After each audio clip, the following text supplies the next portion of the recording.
Hi there. We're continuing our journey through the Psalms, the Tehillim, the praises, and today we're in one of the most well-known Psalms of all, Psalm 23. In Hebrew, Tehillim, Kaf Gimel. Kaf is 20, Gimel is 3, so Psalm 23. And it's a Mizmor David, which means it's a musical composition of David. And of course it begins, Adonai Roi Lo Echsar, the Lord is my shepherd, I will lack nothing. I will be unlimited in that sense. The word chasar in Hebrew means to limit, to suppress. But we're not suppressed. We have everything that we need, but also we have the shepherd who is with us. And he leads us beside still waters. Al me menuchot yenahaleni. He leads me beside still waters. This word menuchot is a wonderful word in Hebrew. It means rest, it means calm, it means peace. Loads and loads of meanings tied up in that. But it's restful waters, it's not troubled waters. The waters of chaos at the beginning are stilled, and these are me menuchot, they are waters of rest. Even though we walk through the valley of the darkest shadow, through Death Shadow Valley, Beget Salmavet Lo Herara, will not fear evil, because you are with me. Kiata imadi, you are with me. Your rod, your staff, your club, and your scepter, various ways of translating Shiftecha Mishantecha. They're just this wonderful sense of the Lord's presence, protecting, sustaining, defending us. And it's in the midst of enemies. Taroch Shulchan Neged Sarara, you prepare a table before me, right where my enemies can see me. This is not a safe place necessarily. This is not a place of calm where there's no enemies watching.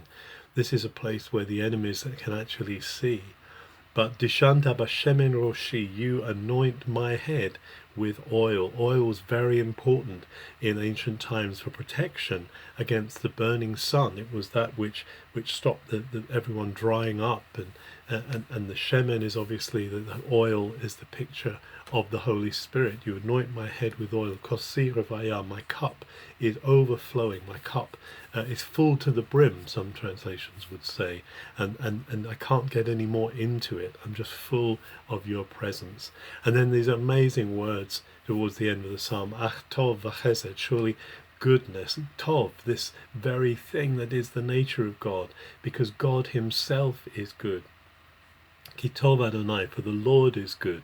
And this kitov, for this goodness of God, and this chesed, which is a word we're very familiar with perhaps now, chesed, this covenant obligation which will not let go, which is in the Hebrew of the New Testament is translated for grace, for charis, where Greek has charis, Hebrew has chesed, and this is tov v'chesed, yirdafuni, and that word yirdafuni means to pursue, not just follow at a distance, but actually it's coming after me.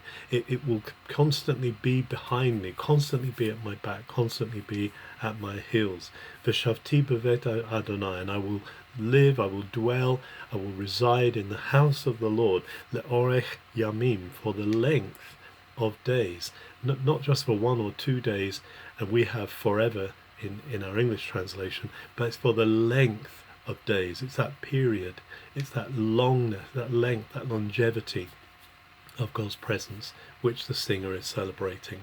As we go forward into the day, we can be so thankful that we have walking beside us the one who describes himself as the good shepherd, Jesus, and he cares for his flock, he cares for us. So even if we walk in the Death Shadow Valley, even though we walk in dark places, we can be sure that he is preparing this table for us, that he anoints our head with oil, and that goodness and grace, chesed, will follow us for the length of our days. Have a good day.